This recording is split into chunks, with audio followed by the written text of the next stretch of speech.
어, 사람이 이제 그 타락하면 그 의롭게 살아가려고 하는 사람들 입장에서 보면 하나님이 정말로 살아 계시다면 왜 이런 일이 일어나야만 되나 그런 생각을 하게 됩니다. 그런 생각을 하게 되는데 왜 그런 일들이 일어나는지 그런 것들을 오늘은 중심으로 해서 살펴보겠습니다. 한번 볼까요? 1절로부터 보면 사람의 땅 위에 번성하기 시작할 때에 그들에게서 딸들이 나니 사람은 하나님의 걸작품입니다. 만물이 있는데 그 만물 중에서 가장 뛰어난 존재가 바로 누구냐면 우리들입니다. 우리들. 그래서 이 사람에게 하나님은 무엇을 하셨느냐 그러면 이 세상 모든 것들을 정복하고 다스리게 하셨습니다. 그 정복하고 다스리려면 능력이 있어야 되겠죠. 능력이 없이 어떻게 하겠어요?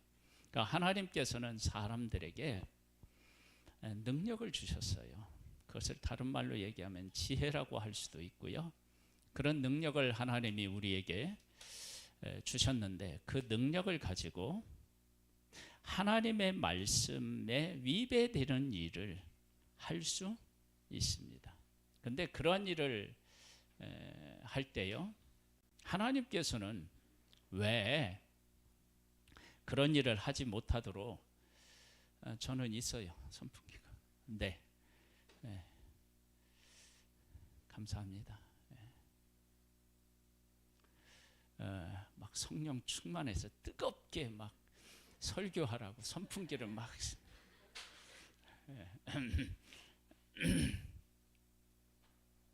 뜨겁게 설교하겠습니다.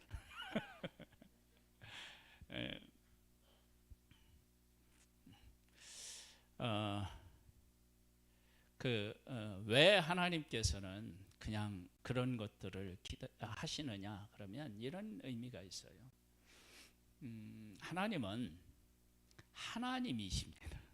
그런데 이 내용을 잘 이해하셔야 돼요. 하나님은 하나님이신데 인격적으로 성숙한 사람하고 인격적으로 미성숙한 사람하고 화내는 빈도, 화를 내는 방법, 그리고 화를 내는 이유 이런 것들이 어떻게 해요? 다 다르겠죠. 인격적으로 성숙한 사람과 그렇지 못한 사람이 달라요. 그러면 하나님이 만약에 화를 내신다. 그러면 그 화를 내시거나 어떤 일을 하실 때 우리가 생각하는 그러한 쪽으로 화를 내시는 게 아니라 하나님 맞게 화를 내실 거 아니에요. 그렇죠? 그러니까 우리가 이해가 안 되는 거예요. 그러니까 이건 분명히 화를 내야 되는데 하나님은 기다리실 수 있어요. 기다리실 수 있다고요. 그러니까 그 기본적인 것들을 항상 기억하셔야 돼요. 그러니까 하나님은 사람이 아니시다. 하나님은 하나님이시다. 그래서 하나님께서 느끼고 하나님께서 하시는 모든 일들은 우리들하고 다를 수 있다, 다르다. 그걸 기억하셔야 돼요. 그래서 사람들이 번성하기 시작할 때 거기에서 딸들이 났대요. 그러면 하나님께서 그 복을 주셔서 번성한 거예요. 그러면 딸들이 났다는 얘기는 무슨 얘기냐면 사람들이 지금 잘못하고 있는데 그 잘못하고 있는 일들을 하나 더 추가한다는 의미가 담겨져 있어요. 그러면 하나님께서 뭐를 하시면 돼요. 이 번성하지 못하게 하시면 되는데, 그런데 하나님은 여전히 번성하게 하시고 또 그들이 악한 계획에 따라서 딸들이 나게 하려고 한다 그러면 딸들이 낳는 것도 하나님이 그냥 허락하시는 거예요. 그런 모습을 보면 우리로 말하면 뭐냐, 그 사람이 돈을 많이 벌으니까 교만해져서, 그리고 또 다른 사람 걸, 돈이 많으니까 또 다른 사람 것을 또 빼앗으려고 해. 그러면 하나님이 이때 돈을 버는 통로를 막으시면 다른 잘못 안 하실 거 아니에요? 그런데 하나님은 그렇게 하지 않고 그 사람이 돈을 많이 벌어서 교만해지고 더 욕심을 부려서 다른 것을 빼앗으려고 하는데도 때로는 가만히 계셔. 그 사람이 더 잘 되는 것처럼 보이게 그렇게 하실 때도 있다고요. 그러면 옆에 있는 사람들이 생각하기에 그럼 하나님은 어디 계시냐? 살아 계시냐? 안 살아 계시다. 이제 그런 생각을 할 수 있어요. 그러면 왜 사람들은 하나님 앞에서 악한 계획을 가지고 그 악한 계획들을 실천에 옮기느냐? 그럼 여기에 보면 이런 말이 있어요. 사람에 대한 설명을 했어요. 사람은 하나님이 만든 것 중에 최고의 작품이라고 했어요. 그래서 하나님이 주시는 능력이 사람에게 있다고요. 그 사람이 어떠한 일을 했느냐? 그러면 땅 위에서 번성했다. 여러분, 이 말이 얼마나 중요한 얘기인지를 기억하셔야 돼요. 왜냐? 아담과 하와가 범죄하고 난 후에 땅에서 뭐가 났죠? 가시와 엉겅퀴가 났죠. 그렇죠? 그러니까 하나님의 저주를 받아서 땅에서 가시와 엉겅퀴가 났는데, 그 땅에서 그 하나님의 심판적인 어떤 그 재앙적인 요소들을 극복한 것처럼 그렇게 그 땅에서 극복한 것처럼 번성했다는 거예요. 뭐 극복한 건 아니에요. 극복한 것처럼 번성했다는 거예요. 그러니까 하나님께서 땅에 저주를 내려서 가시와 엉겅퀴를 냈는데 그 땅에서 번성했으니까 인간들의 가지고 있는 힘과 노력, 그리고 그것을 이루어낸 힘이 얼마나 큰지를 알 수 있죠. 그러니까 사람들이 그렇게 되었을 때 스스로 뭐를 한다는 거예요? 교만해지는 거예요. 그런데 그렇게 될 수 있도록 지혜를 주시고 능력을 주신 분이 누구예요? 하나님이에요. 근데 그 사실을 몰라요. 근데 하나님이 주실 때 이렇게 하시지 않는다는 거예요. 뭐냐면 그 사람이 잘못을 이렇게 저지르려고 할 때, 잘못을 저질렀을 때 그 일에 대해서 즉각적으로 하나님이 심판을 하시면, 그러면 어떻게 되느냐? 그것은 사람이 하나님을 두려워해서 죄를 짓지 않는 것이 아니고 하나님께서 못 짓게 하신 거예요. 여러분, 이건 하나님이 원하는 인간상이 아닙니다. 이 지금 무슨 말인지 이해가 되셔요? 그러니까 하나님이 철저하게 맞고 의로운 존재로 살아가는 것은 하나님이 원하시는 것이 아니에요. 왜냐하면 그렇게 하면 뭐가 빠지냐면 인격적으로 하나님을 사랑할 기회가 없어지는 거예요. 없어지는 거예요. 이런 것하고 비유는 안 되겠지만 그래도 좀 더 이해를 돕기 위해서 설명드린다고 하면, 이제 우리가 결혼하고 가정을 이루어서 부부 생활을 이렇게 부부 가정을 이루고 살아가는 데 있어서 그 사랑보다는 이렇게 뭔 선물을 하고 막 이렇게 해서 그 사랑을 대체하려고 하는, 그것을 사랑 대신에 다른 것으로 이렇게 바꾸어서 아내의 마음이든지 아니면 남편의 마음이든지 이렇게 붙잡아 놓으려고 하고 뭐 그런 경우가 생기잖아요. 그렇죠? 여자들한테는 뭐 이렇게 그 명품 가방을 사준다든지 막 이렇게 다이어를 막 사준다든지 다이아를 사준다든지 막 이런 것들 하잖아요. 그러면 그걸 사주는 건 돈이 있으면 사랑이 없더라도 관리적인 측면에서 가능할 수 있어요. 여러분, 그러면 좋은 것을 주고 받았다 할지라도 그들이 만나서 사랑해서 가정을 이룬 본래의 목적은 그것이 아니죠. 그러니까 하나님께서 우리들에게 찾아오셔서 일을 하시는 그 목적은 하나님께서 우리를 사랑하시고 그 사랑을 깨달아서 우리도 하나님을 사랑하는 거예요. 그런데 내가 잘못하려고만 하면 하나님이 오셔서 안 된다, 안 된다, 안 된다 그러면 그래서 하나님을 떠나지 못했다, 떠나지 않는다 그러면 그것은 사랑에서 하나님 안에 거하는 것이 아닌 거예요. 그러면 조금 더 나가면 이런 거예요. 하나님에게는 사랑도 계시고 인내도 있으시고 긍휼도 있으시고 용서도 있으시고 그래요. 그러면 하나님께 있는 이 용서는 우리가 가지고 있는 용서하고 비교 안 되는 그런 용서를 하시겠죠. 그렇죠. 그러면 그 용서를 하나님이 그렇게 하신다 그러면 물론 큰 용서를 하기 위해서 참으시는 건 아니지만 하나님께서 사람을 이렇게 받아들이실 때 용서하실 때 조금 잘못했을 때 하나님이 그 용서해 주시는 건 누구도 할 수 있어요? 우리도 가능해요. 그렇죠?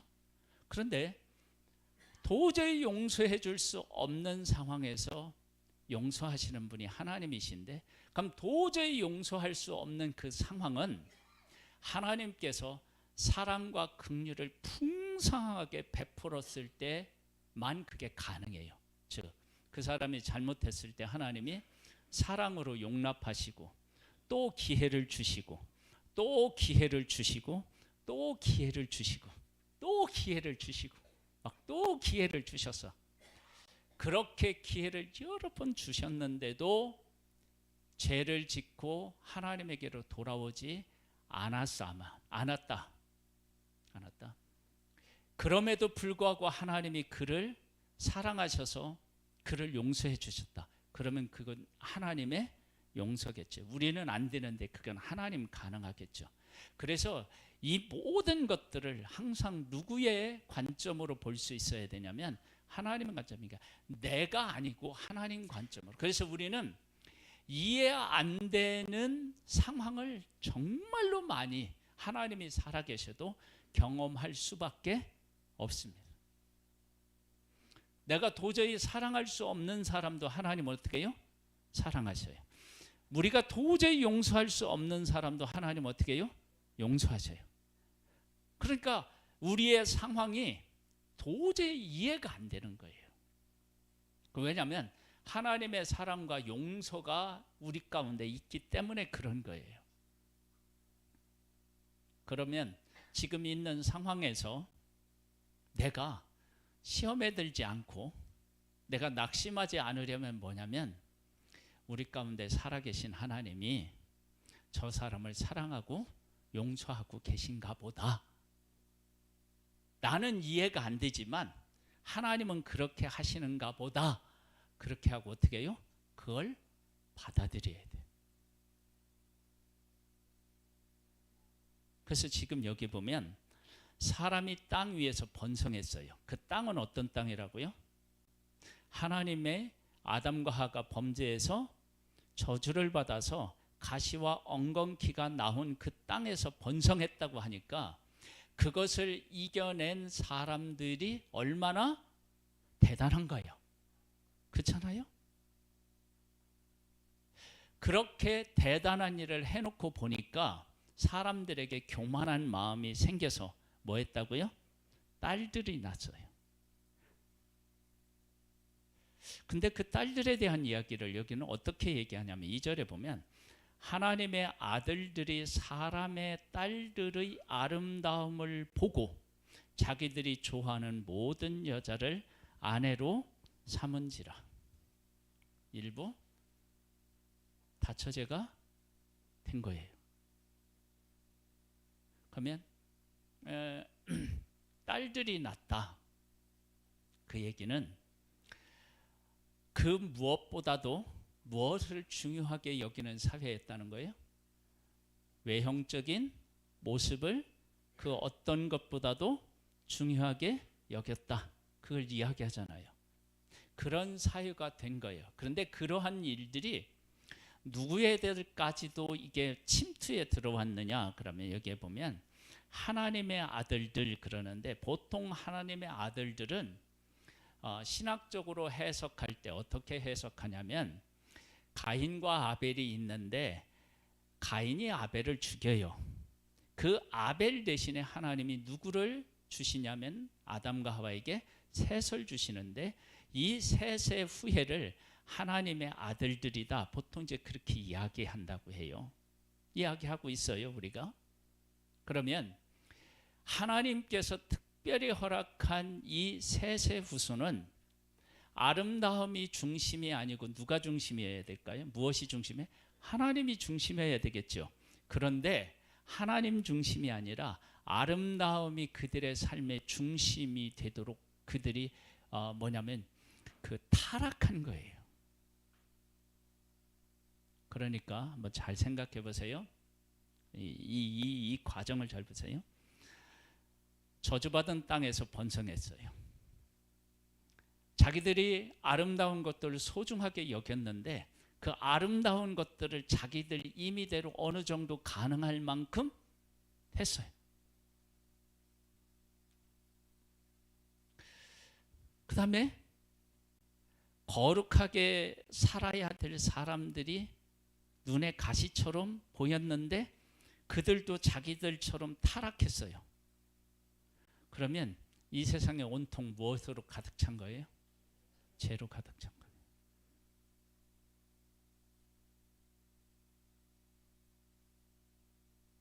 지금 상황이 그렇게 전개되는 거예요. 근데 하나님께서는 이렇게 될 때까지 기다리셨어요.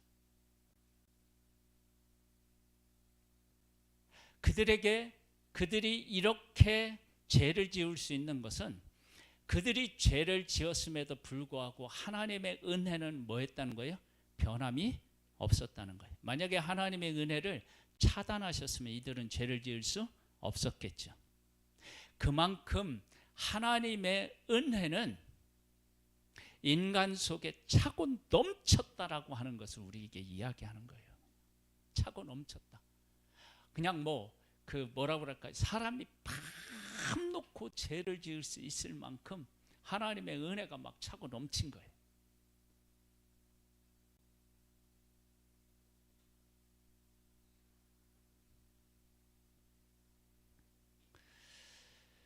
그런 사회가 된 거예요. 한번 보겠습니다. 그래서 어떤 일이 생기느냐? 보고 자기들이 좋아하는 모든 여자를 아내로 삼은지라. 그러니 그렇게 해서 낳은 자녀들이 얼마나 더 타락했겠습니까? 여호와께서 이르시되 나의 영이 영원히 사람과 함께 있지 아니하리니. 여러분 이게 정말 무서운 거예요.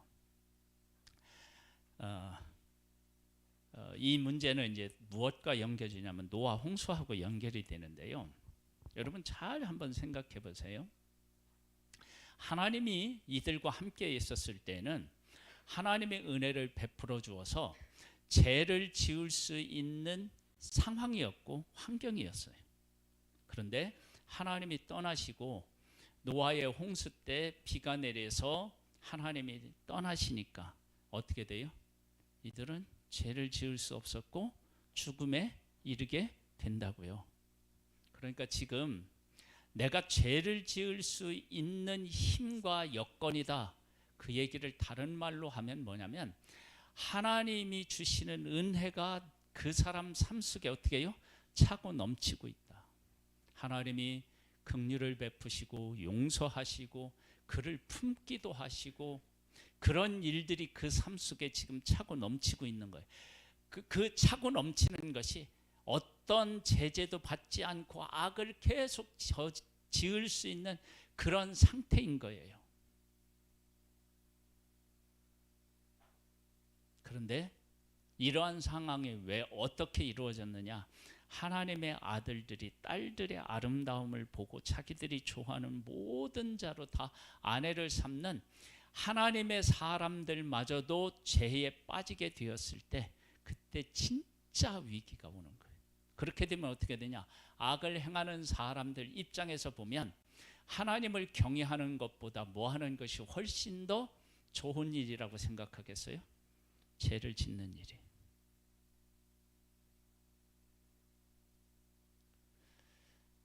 여러분, 지금 우리나라를 생각하면요, 우리나라를 생각하면 슬픈 이유가 어디에 있느냐 그러면, 죄를 지어놓고 너무 떳떳해요.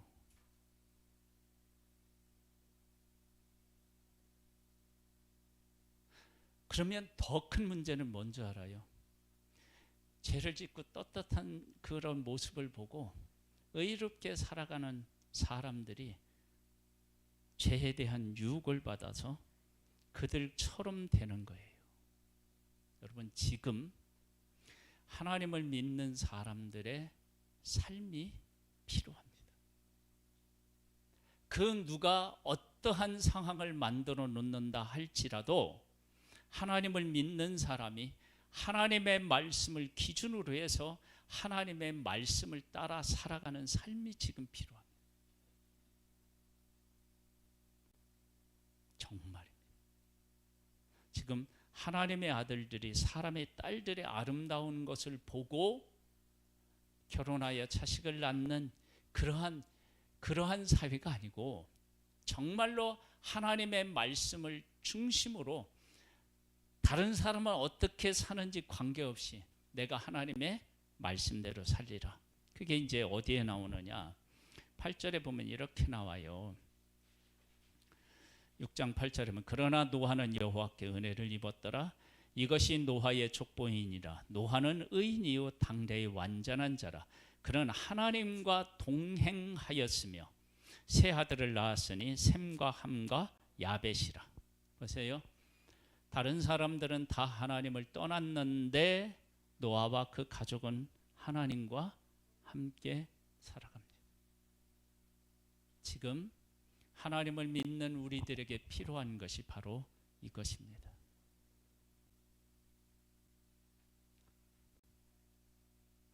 다른 사람이 어떻게 살아가느냐, 그들을 바로 잡는 길은 1차적으로는 뭐예요? 내가 유혹에 물들지 않고 하나님의 말씀 안에 서는 것인 줄 믿습니다. 그래서 사람이 살아가는 데 있어서 가장 그 큰 문제가 뭐냐면 하나님의 영이 함께하지 않는 거예요. 그러면 어떻게 되느냐? 지금까지는 하나님께서 기다리시고 은혜를 베풀어 주셔서 마음껏 죄를 지을 수 있는 상황이었는데, 하나님의 영이 떠나면 어떻게 돼요? 이 모든 것들이 다 안 됩니다. 여러분, 죄를 지을 수 있는 건 하나님의 은혜가 있기 때문에 가능한 거예요. 여러분, 하나님의 은혜가 없으면 인간은 죄를 지을 수 있는 힘이 없어요. 이게 무슨 말인지 못 알아들으셔요? 그러니까 지금 내 삶에 악한 생각, 악한 일 할 수 있다는 것은 하나님이 내 삶에 여전히 어떻게 해요? 은혜와 사랑을 베풀고 계시기 때문에 그래요. 근데 이때 하나님의 은혜의 사랑을 깨닫고 돌아오면 하나님은 우리를 기쁘게 맞아주시는 줄 믿습니다.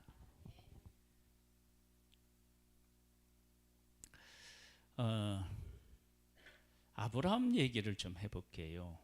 아브라함이 갈대 우르에 있을 때 하나님이 찾아가셔서 아브라함하고 약속하셨죠. 너의 본토 친척 아버지 집을 떠나 내가 네게 지시할 땅으로 가라. 내가 너로 큰 민족을 이루게 하겠다고 말씀하셨어요.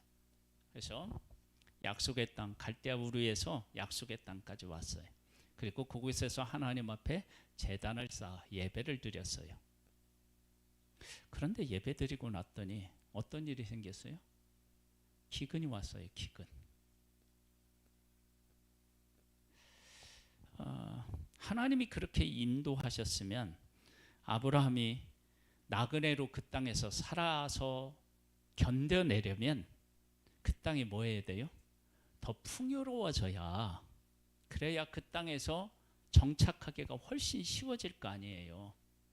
그렇죠? 여러분, 인심은 어디에서 나요? 예? 그래요. 곳간에서 나는 거예요. 곳간에 이게 풍성하게 쌓여있어야 인심이 나지. 아니 어떻게 텅텅 비었는데 어떻게 뭘 어떻게 하겠어요? 그러면 아브라함이 약속의 땅에 가면 약속의 땅에 막 풍년이 있으면 사람들이 아브라함에게 어떻게 해요? 은혜를 베풀겠죠. 근데 그때 흉년이 들어요. 이해가 안 되잖아요. 그 왜 그렇게 하셨느냐? 그러면 약속의 땅에 왔는데 하나님이 아브라함에게 묻는 거예요. 야, 너 여기까지 올 때 내가 너와 함께 한 거 알지? 그래서 내가 너와 함께 하지 않았으면 여기까지 올 수 없었고, 그리고 이렇게 가는 동안에 사람들에 의해서 너와 모든 사람이 죽을 수도 있었는데 내가 너를 여기까지 안전하게 보냈지, 인도했지. 그러면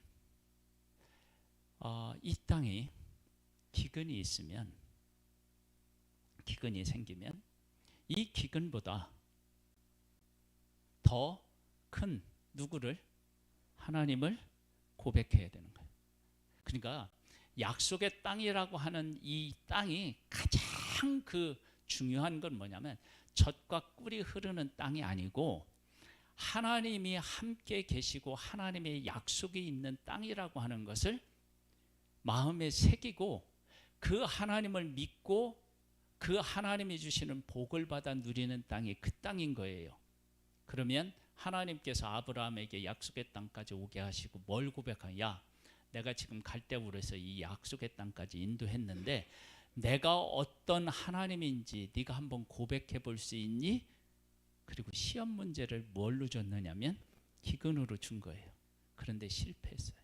지금 뭐냐면 약속의 갈대우르에서 약속의 땅까지 오는 그 동안에 하나님이 인도하신 그 하나님을 놓친 거예요.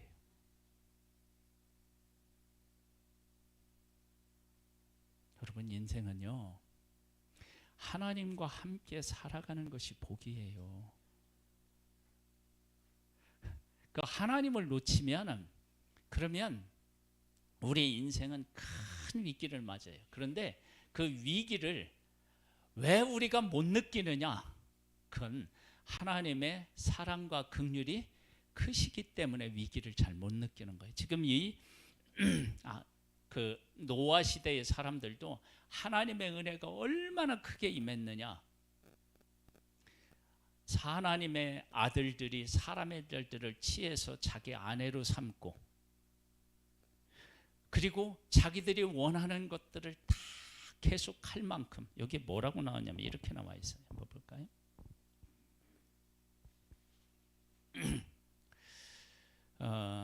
사람들이 이제 생각하는 것이 다 악하다는 얘기가 나오는데요. 어디에 나오냐면 5절에 보면 이렇게 나와요. 여호와께서 사람의 죄악이 세상에 가득함과 그의 마음으로 생각하는 모든 계획이 어떻게 한다고요? 항상 악할 뿐임을 보시고. 그러니까 하나님을 기억하고 하나님의 뜻대로 하는 일이 하나도 없었던 거예요. 여러분, 이렇게까지도 이들이 행할 수 있는 것은 하나님이 여전히 기다리고 계시고 은혜를 여전히 베푸셨기 때문인 거예요. 그렇게 하나님의 기다림과 은혜는 그만큼 크고 위대했다는 거예요. 그 역으로 말하면 그런 거예요. 그러니까 내가 지금 저 사람은 하나님께서 이렇게 벌하셔야 마땅한데 왜 저렇게 있느냐, 그렇게 생각할 때 하나님의 은혜는 우리들 가운데 차고 넘치는 거예요. 여러분, 그걸 볼 수 있어야 돼요. 믿음으로.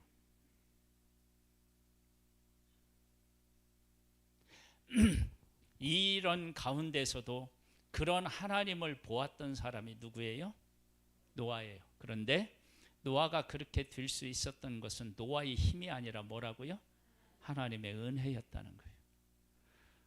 여러분, 하나님의 은혜 없이 내가 의로운 존재, 거룩한 존재로 살아갈 수 있는 방법은 없어요. 그래서 내가 죄에 대해서 저항하고요, 죄를 짓는 모습을 보고 안타까워하고요, 내가 이런 가운데서도 하나님의 뜻대로 살아야 되겠다라고 하는 생각을 하고 그렇게 노력하는 것은 내 삶에 하나님이 베풀어 주신 은혜가 진짜 어마어마하게 크다는 것을 깨달아 하셔야 됩니다. 저도 마찬가지고요, 우리 성도님들도 다 마찬가지고, 말세에 이와 같은 하나님의 은혜를 입어서 하나님 편에 서서 하나님과 함께 살아가는 복을 누리시기를 주님의 이름으로 축복합니다.